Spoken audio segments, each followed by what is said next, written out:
Hello there guys, RMP792 here. So, I want to talk about reboots. The reason that this has specifically come to mind as I mess around with cables is that this morning a trailer came up on YouTube for the reboot of Ghostbusters. The one directed by... is it Paul Feige? Something like that. It's the guy who directed Bridesmaids, and it's got Kristen Wiig and Melissa McCarthy as two of the main actresses, and it's going to be an all-female reboot of Ghostbusters. Yeah, the trailer's not very good. If you haven't seen it, basically it plays like the original Ghostbusters, but nowhere near as well, I can't tell if it's just been cut together badly or if the comedy really is that unfunny. But you know, they do the sort of scene from the original, effectively, where they see their first real ghost. You know, and it's a serious moment. You know, and okay, we're gonna be serious about this. And then in the original, they basically yell, "Get her!" which is a terrible plan, and you know they end up running away in terror. In this version, the ghost vomits whatever the hell, vomits ectoplasm all over one of the main characters. In a sort of shot that goes on for about 10 seconds, and you just look at it and go, "Oh God, is this the humour we're dealing with?" Because oh boy. But yeah, I was not exactly impressed with this trailer because I like the original Ghostbusters. I'm not one of the people who says that it's one of the greatest comedies ever made or anything like that. It's a solid, enjoyable movie with an incredibly catchy theme song. And that's it. And that's more than enough for me. It's one of those films that I can, if I'm channel flicking and it's on, I will happily watch it. This one just... oh boy. I mean, the script doesn't seem particularly good based on what we see in the trailers. I mean, any script that has a black female character utter the phrase, "oh hell no," needed at least another couple of rewrites. I think we can all agree on this point. And frankly, I'm hoping the line where one of the characters says, "Oh, you're a great engineer and you're the best at quantum mechanics," and it's just like, oh Jesus, yeah, you sound like somebody who's. Frankly, it sounds like somebody writing bad fan fiction and trying to make a character sound like they're smart by just having another say, "Oh, you're the best at science." It doesn't. It makes them sound like they don't know what the hell they're talking about. And just having a massive blackboard with sciencey equations written on it, and it honestly, it feels like a painfully generic comedy movie, which would be fine if it didn't have the Ghostbusters name attached to it, because regardless of your opinion of Ghostbusters, it was a very unique and original idea for a comedy at the time, and it works for the most part. There's a few scenes in it that are still a bit kind of, huh? Looking at you, ghost fellatio scene. But for the most part, it's a pretty enjoyable film. And oh God, I don't think I so much as smiled while watching the trailer. Particularly given that it starts off with the sort of low-key piano version of the Ghostbusters theme, and I'm just thinking, oh dear. Is there anything I can compliment about the trailer? I think the props department of this film's pretty good. That's the best thing I could say. Ecto-1 looks pretty good, and the proton packs look pretty good, so points there. Oh no, I tell a lie. There was one joke that made me smile, which is the bit where they're creeping around all serious, and then they look over at one of the teammates, who I'm assuming is probably the Dan Aykroyd character. If we equate them to the original bunch, I would assume she's doing the Dan Aykroyd. No, probably not, because Dan Aykroyd was more serious. That would imply that she's probably doing Bill Murray's character. No, I can't remember the character names. Anyway, but they turned around and she's in a wig and a silly hat, and it's just, really? Is the hat too much? I smiled at that. That was the one bit of the trailer that I found moderately amusing. And I'm hoping that trailer was just cut together by an idiot who was working with bad footage, but I know the internet is not happy about this one. It's getting an awful lot of dislikes. So yeah, but so yeah, not expecting good things from this one. But it got me thinking about reboots in general, and let's be honest about this. 95% of the time, if you reboot something, you end up with something worse.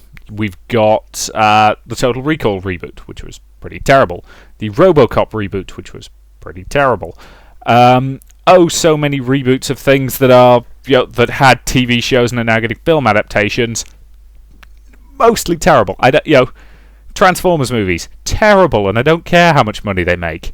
But it occasionally we get a good one. The reboot of Battlestar Galactica is widely regarded as pretty good, and I kind of stopped watching around the end of that season 3-ish, I think. But the reason that reboot worked is that it took the basic principle but did something interesting with it.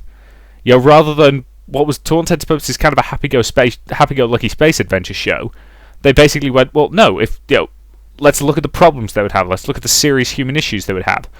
And for the most part, it succeeded in doing that. It went off the rails further on because they didn't actually have a plan going in of what was going to happen, and that kind of shows in later seasons. And you can tell they're just pulling things out the air that sound interesting. But that for the most part works, but that's the rare exception. And every time I hear, they're rebooting X franchise or they're rebooting Y franchise, no, stop rebooting things that are good.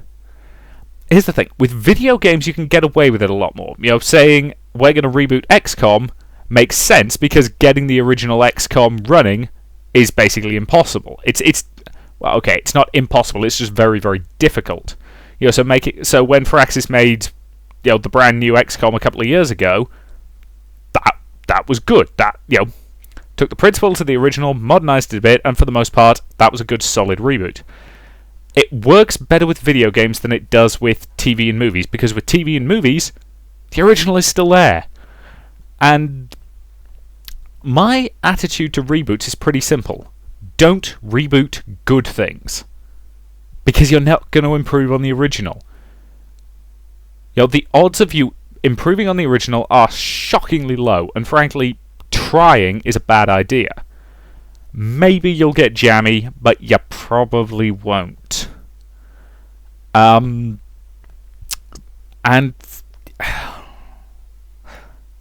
so if you're going to reboot something, I think the things you should reboot are stuff that had an interesting idea but a bad execution. So that could be, we adapted X book and the adaptation was pretty dire. Have another crack at it. See if you can get it right this time. We had this idea for a film in which everybody is. I'm trying to think of a random example off the top of my head, but it's things like, we're gonna do a reboot of The Thing. Why? The John Carpenter version's pretty much perfect. And a lot of the and granted, The Thing 2012, 2013, whenever that film came out, wasn't actually a reboot, it was a prequel, but let's be honest, it still isn't very good. But again, whenever they do a reboot where they're just trying to do the original idea but better, it almost never works. Because the stuff you keep from the original, everybody just goes, well, that's exactly like the original. There's no thought gone into that. And everything they try to change, maybe some of it they'll go, that was kind of a cool idea. But most of the time they'll go, what were they thinking? I mean, look at the reboot of RoboCop, where they changed the way Alex Murphy gets killed. So it goes from this incredibly brutal, graphic, violent scene that really shows how hideously dangerous life as a cop in this time is, to a car bomb going off, and you don't see a damn thing, and you just think that does not have any impact unlike the original version. And trying to make it a metaphor for drone warfare, okay, fine, but again, just not a good film, and it will always be compared to the original, and people will just go, well, the original was better.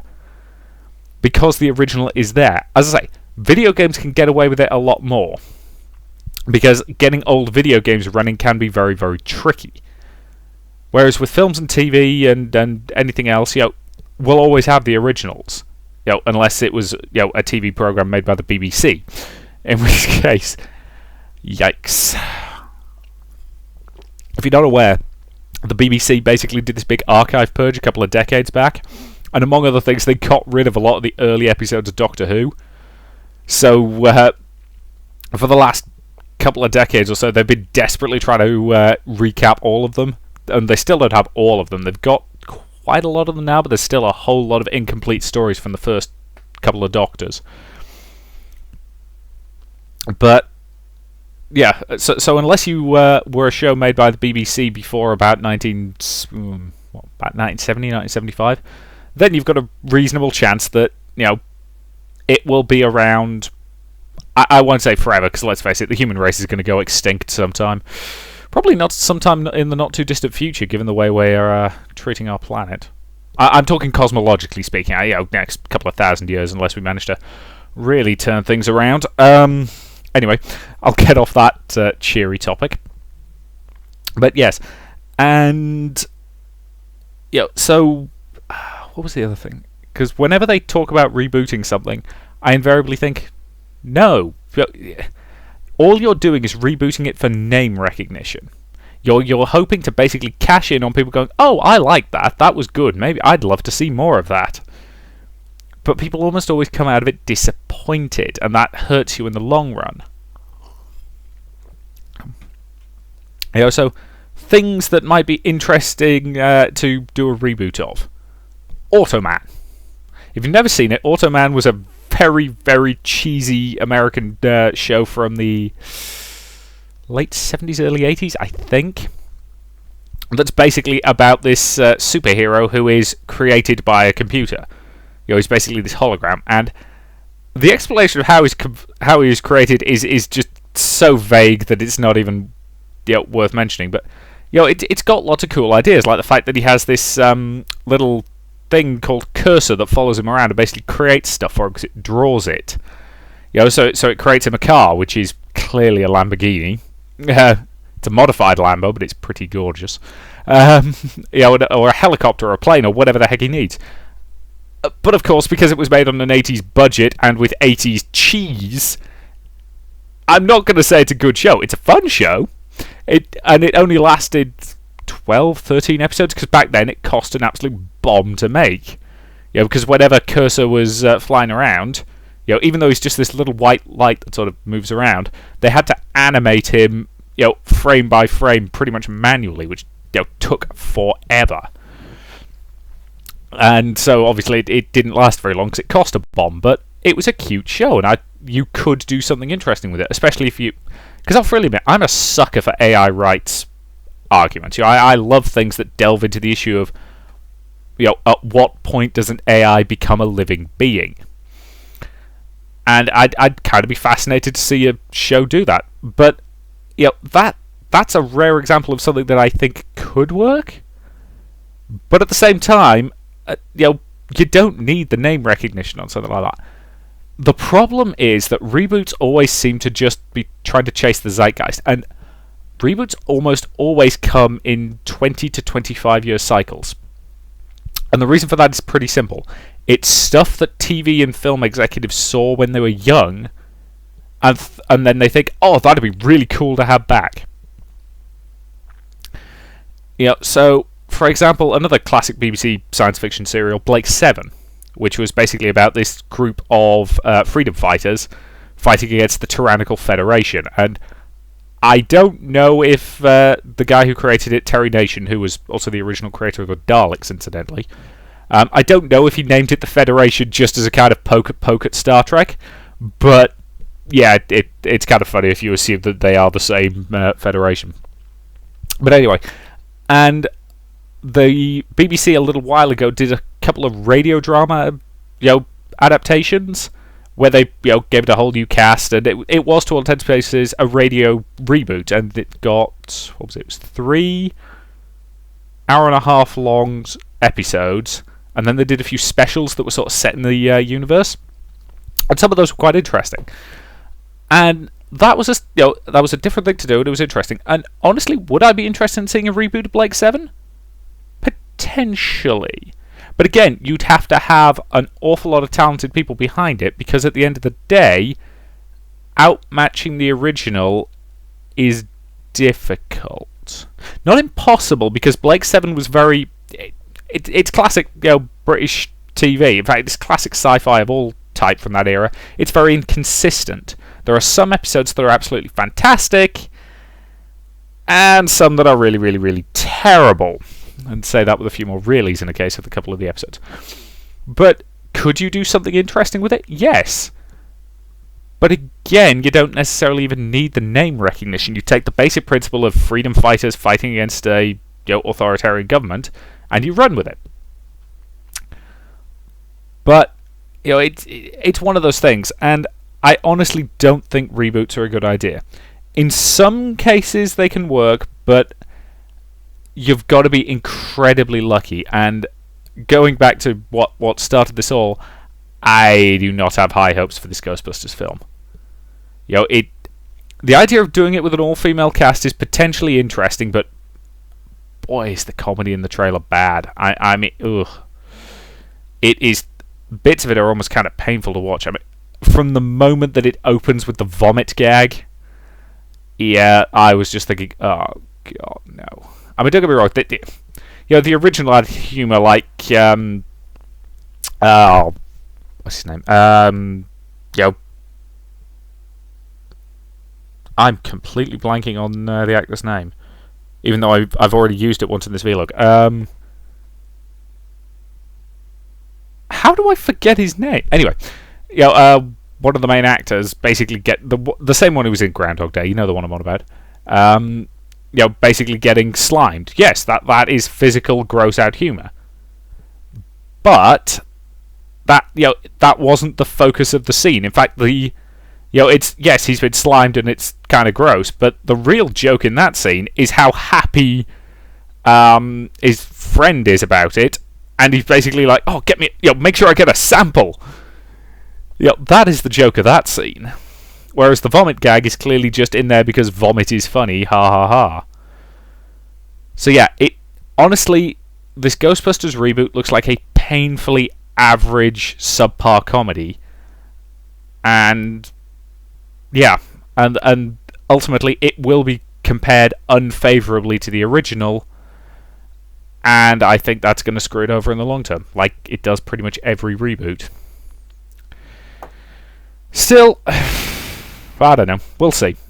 Occasionally we get a good reboot, but I'm not hopeful for this one. And yeah. So are there any reboots you'd be interested to see? Again, shows that either had an interesting idea but a bad execution, things that were potentially very ahead of their time. Things that they just didn't have the budget to make work when they were originally developed and things like that. And yeah, I'm curious to see what people come up with in the comments. Again, if you have anything you'd like me to talk about in the vlog, please do suggest it in the comments again. And yeah, I think that's all I've got on that one. So, thank you very much for watching, and I'll see you in future videos.